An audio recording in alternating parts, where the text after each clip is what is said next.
नमस्कार। आज मैं हूँ जिला इटावा में। इटावा की अगर बात करूँ तो विधानसभा जसवंत नगर, और जसवंत नगर की जब बात आती है तो जसवंत नगर का जुड़ाव नेताजी के साथ रहा। उसके बाद शिवपाल सिंह यादव ने इस विधानसभा की बागडोर को संभाला है। हमारे साथ ऐसी शख्सियत बात करने के लिए उपस्थित हैं जिनका बहुत लंबा अनुभव राजनीति में रहा, अनिल प्रताप सिंह जी। जानने का और बात करने का प्रयास करता हूँ कि राजनीतिक यात्रा जो शुरू हुई थी तो वो कहाँ से शुरुआत हुई थी और आज जिस मुकाम पर पहुंचे हैं तो कौन-कौन सी परेशानियों का सामना करना पड़ा। पहले की राजनीति में और की आज की राजनीति में बदलाव क्या आया है। 24 का चुनाव बहुत नजदीक है। समाजवादी पार्टी की क्या-क्या तैयारियां चल रही हैं, क्योंकि समाजवादी पार्टी ने अभी हाल ही में जिम्मेदारी भी सौंपी है। सर, सबसे पहले तो आपका स्वागत। धन्यवाद। सबसे पहला सवाल आपसे, अनिल प्रताप सिंह चुनावी यात्रा कहाँ से शुरुआत हुई?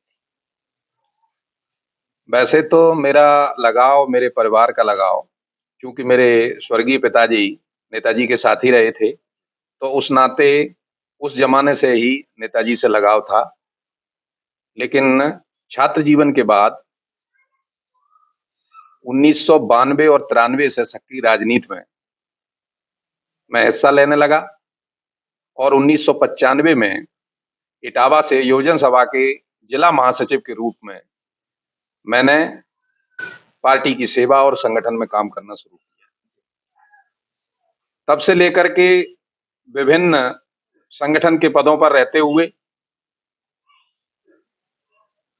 चाहे वो शिक्षक सभा के जिलाध्यक्ष के रूप में कई वर्षों का कार्यकाल रहा हो, जिला कार्य समिति में जिला सचिव कई वर्षों का कार्यकाल रहा हो, जिला कोषाध्यक्ष कई वर्षों का कार्यकाल रहा हो, और अभी वर्तमान में जिले इटावा की जो कार्यकारिणी घोषित हुई है, उसमें हमारे राष्ट्रीय नेतृत्व द्वारा, प्रदेशी नेतृत्व द्वारा मुझे जिला उपाध्यक्ष पद की जिम्मेदारी दी गई है और उस जिम्मेदारी को बखूबी से निभाते हुए पार्टी की नीतियों रीतियों का प्रचार प्रसार करते हुए अपने नेता आदरणीय राष्ट्रीय अध्यक्ष जी श्री अखिलेश यादव जी, प्रमुख महासचिव आदरणीय प्रोफेसर साहब रामगोपाल जी, राष्ट्रीय महासचिव आदरणीय इस जसवंत नगर के हमारे बहुत ही लोकप्रिय विधायक आदरणीय शिवपाल सिंह जी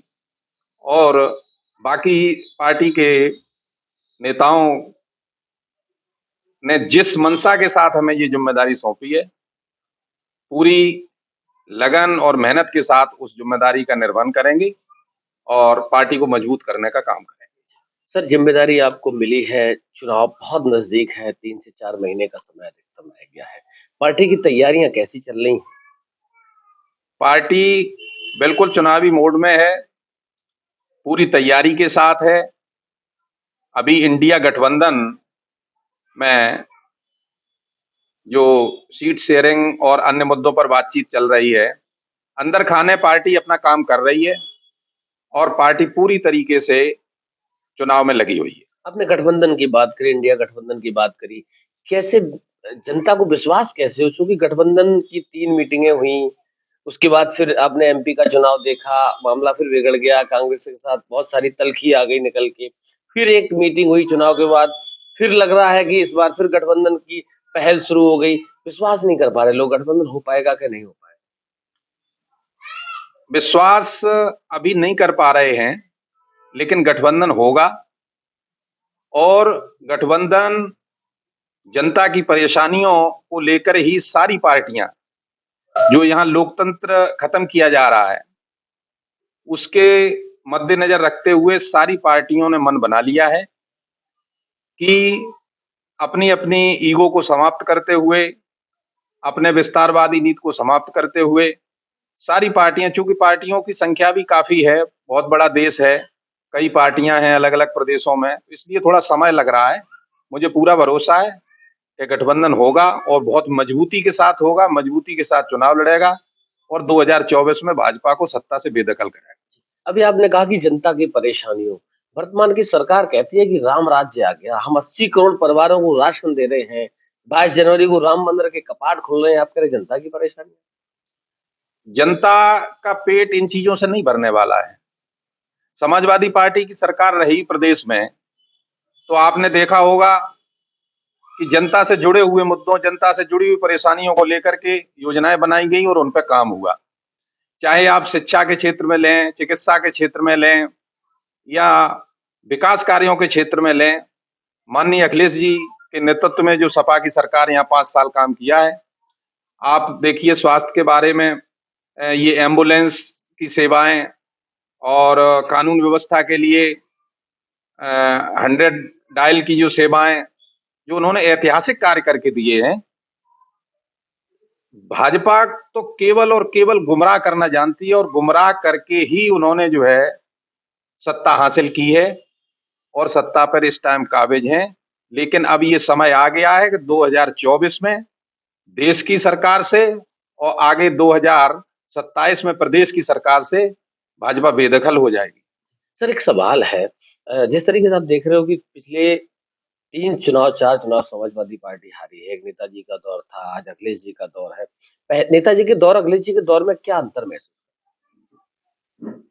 नेताजी के दौर में और अखिलेश जी के दौर में बहुत बड़ा अंतर तो नहीं है। नेताजी नेताजी थे और चूंकि अखिलेश जी नई टेक्निक के इंजीनियर पृष्ठभूमि के हैं, तो उस हिसाब से वो निर्णय अपने हिसाब से अच्छे ही लेते हैं सारे। केवल ये है कि ये भाजपा का जो प्रोपोगंडा है, भाजपा का झूठ फैलाने का ये तरीका है, इसमें इन्होंने जनता को गुमराह कर लिया और हम लोग और हमारी पार्टी अपना मैसेज जनता तक पहुंचाने में असफल रहे। इस कारण से इन चुनाव में असफलता हासिल हुई और इन्होंने प्रशासन का और इन अन्य इसका दुरुपयोग भी बहुत किया है। हाँ, इसकी वजह से और प्रोपोगंडा फैला करके जनता को गुमराह करके झूठे वादे करके 15 लाख खातों में भेज के तमाम तरह तरह के इन्होंने जो है झूठे वादे करके जनता को बरगलाने का काम किया है। अब जनता समझ गई है और अब 2024 में जनता बिल्कुल सही निर्णय लेने जा रही है। सर जसवंत नगर में बैठा हूँ, शिवपाल सिंह यादव जी की बात अगर ना हो तो 2022 का चुनाव, इतने सारे मुद्दे थे, महंगाई थी, किसान आंदोलन था, कोरोना काल था, सरकार विफल रही कोरोना काल के समय पूरे देश ने देखा। उसके बावजूद समाजवादी पार्टी मुकाबला नहीं कर पाई। आपने आदरणीय शिवपाल सिंह जी की बात की।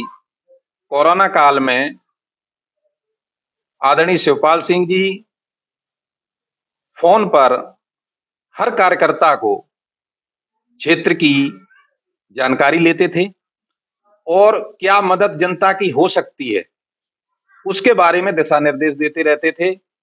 हर तीसरे या चौथे दिन मेरे पास भी कॉल आ जाती थी और वो पूछते थे लोगों की परेशानियों के बारे में, समस्याओं के बारे में और उनका निराकरण लॉकडाउन के होते हुए भी किस तरह से किया जा सकता है, उनकी मदद कैसे की जा सकती है। लोगों पे काम नहीं थे, मजदूर भूखा बैठा था, सारी व्यवस्थाएं उन्होंने अपने कार्यकर्ताओं को टेलीफोन से निर्देश देके और व्यवस्थाएं कराते रहे। चाहे वो दवा की जरूरत पड़ी हो, भोजन की जरूरत पड़ी हो या जो भी जरूरतें थी, वो फोन से अपने कार्यकर्ता के संपर्क में रहे, लॉकडाउन में अपने घर में रह करके और फोन से ही पूरे दिशा निर्देश देते रहे। उनके दिशा निर्देशों का पालन करते हुए हम लोगों ने जनता की सेवा की। यहाँ से मात्र 20 किलोमीटर दूर अगर हम जाएंगे दक्षिण की तरफ, मध्य प्रदेश का राज्य शुरुआत हो जाती है। मोहन यादव को मुख्यमंत्री बनाया भारतीय जनता पार्टी ने। क्या लग रहा, यादव समाज अब उत्तर प्रदेश में भी भाजपा की तरफ जा सकता है? बिल्कुल भी नहीं जाने वाला है। चाहे यादव समाज हो या पूरा पिछड़ा वर्ग हो, वो सब जानते हैं कि इनको किन परिस्थितियों में बनाया गया और इनके कितने अधिकार हैं, ये क्या भलाई कर सकते हैं, समाज के लिए क्या भलाई कर सकते हैं, ये सब जानते हैं। इसलिए कोई भी भ्रमित होने वाला नहीं है। वो तो परिस्थिति जन्य मुख्यमंत्री हैं। ऐसी भाजपा को ऐसा लग रहा था कि हम सत्ता से बेदखल हो रहे हैं तो हो सकता था कुछ सहारा मिल जाए, इस वजह से उनको बनाया गया है। वो ना तो समाज का कुछ भला कर पाएंगे और न ही समाज या पिछड़ा वर्ग उनके उसमें आने वाला है कि हम इनके मुख्यमंत्री बनाने से और भाजपा की तरफ आकर्षित हो जाएं। ऐसा कुछ भी होने वाला नहीं। समाजवादी पार्टी कितनी सीटें जीतेगी 2024? ये कहना तो थोड़ा कठिन है। वैसे हम लोगों का मानना ये है कि कम से कम 40 सीटें उत्तर प्रदेश में समाजवादी पार्टी जीतना चाहिए। बहुत बड़ी बात आप कह रहे हो। 2019 के लोकसभा चुनाव में सैफई परिवार अपनी घर की सीटें नहीं बचा पाया था और 2024 में आप कह रहे हो 40 से ज्यादा सीटें जीतेंगे। नहीं, हमने आपको बताया तो कि भाजपा के लोग, उनका तंत्र इतना विशालतम रूप में फैला हुआ है कि वो अपने झूठ का प्रचार करके जनता को बरगलाने का काम करते हैं। और कुछ परिस्थितियां ऐसी हो गई पारिवारिक पृष्ठभूमि में, उसकी वजह से ये सीटें कुछ हार गए, वरना ये सीटें परिवार वाली तो कभी हारने का कोई मतलब ही नहीं था। तो वो परिस्थिति अब नहीं है।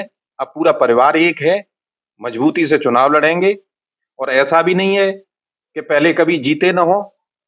40-44 सांसद रह चुके हैं यूपी में समाजवादी पार्टी के, इसलिए उसी को पुनरावृत्त करेंगे, उसको दोहराएंगे। अगर 40 सीटें समाजवादी पार्टी जीतती है तो क्या अखिलेश यादव प्रबल दावेदार हो सकते हैं पीएम पद के?